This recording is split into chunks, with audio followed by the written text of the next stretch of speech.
How to Make a Better World by Keilly Swift, a must-have on everyone's bookshelves in their home, and I would highly recommend you log in to our My Library app straight away and reserve a physical copy of this brilliant non-fiction book for children.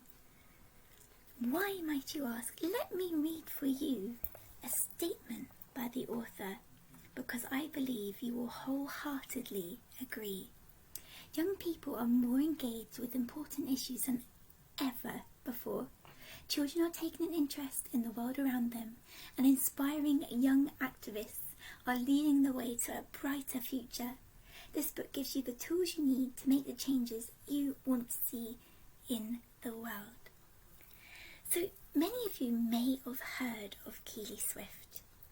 She is the managing editor of a children's newspaper called First News, which has over 2 million readers a week. This is a much needed guide to reassure, inspire, and just bring about such a feeling of hope in children and adults. If you were to go into one of our branches and look on our non-fiction shelves, you need to look for the spine label of J303. However, you may also choose to reserve this book in for free, and I would wholeheartedly encourage you to do that as soon as you finish watching this video. So you may be wondering, why should I borrow this book? I know I'm making a conscious effort to be a more green and environmentally friendly person. So what I would say is this book is the perfect gift for a child, in the sense that it has so much knowledge and so many tools to share, and also it's also perfect as a bedtime read, because if there's anything we can give to children, is that feeling that we can save the planet together. And it takes that small change and that conscious effort and commitment to have a much wider impact. You may be wondering what's in this book. Not only do we have tips on how to live a more diet-friendly existence and choosing maybe to not eat and consume as much meat. We are to eat as many coloured vegetables as possible because they contain lots of vitamins. If we also think about how this book encourages us from the very beginning to look after our own well-being, that may be practicing mindfulness, getting enough sleep each night, and turning off technology at least an hour to 2 hours before we hope to go to bed. About it, the book also makes us aware of all the different forms of bullying, what we can do to play a part in stopping that bullying, or to recognise that someone needs a friend and needs support and help. The book goes much further and encourages us to look at becoming more of a community, joining after school clubs, doing a street litter pick with all of your neighbours, getting in touch and befriending people from across different generations, and organising tree planting, and many other efforts to protect wildlife, maybe a butterfly hunt, and to make a record of how many you see. And it's wonderful to see, written so clearly for children, a very simple breakdown about how they can make their own voices heard and to share their opinions and dreams about how they would like to better the world.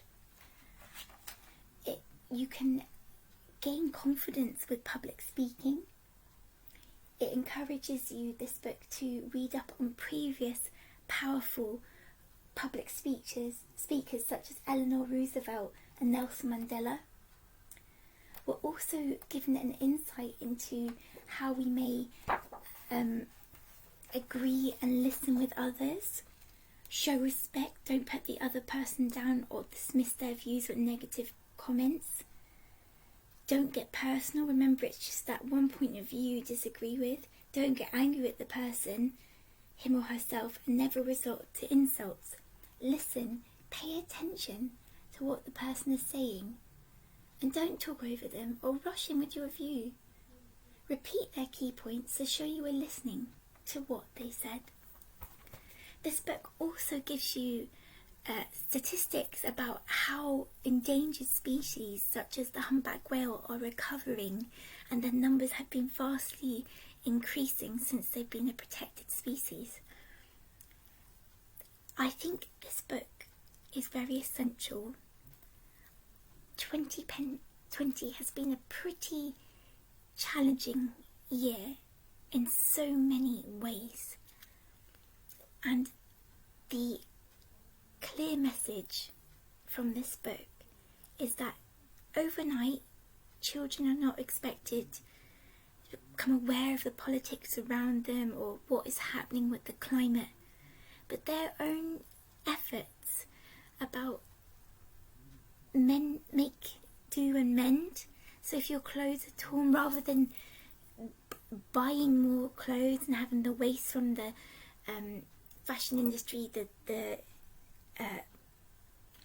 factories that make their clothes, all their waste matter going into rivers, instead of funding that, why don't we just sew and repair what we have? Let's not buy plastic bags or single-use plastic items such as forks and bottles and spoons, and especially straws, and for them to end up as waste matter in the sea that doesn't break down. Let's bring our own tote bags or make some from a used shirt, cut off the sleeves and sew it together. This book has many fantastic activities that you can do individually or as a family, and I think it is very needed right now. So if you're looking for a book that will bring about excitement, hope, encourage forward thinking and free speech, this is the one to read. Thank you very much for watching, and I'd love to know how much you enjoyed this book in the comments for this video. Have a wonderful day, and remember, go gently, go slow, try to read more about what's going on around us, become more aware by watching the news. Do not be afraid to be the one that leads a peaceful protest, make a striking placard or banner, because your voice is very powerful and you will make more of an impact and a positive change than you could ever know. Have a great day.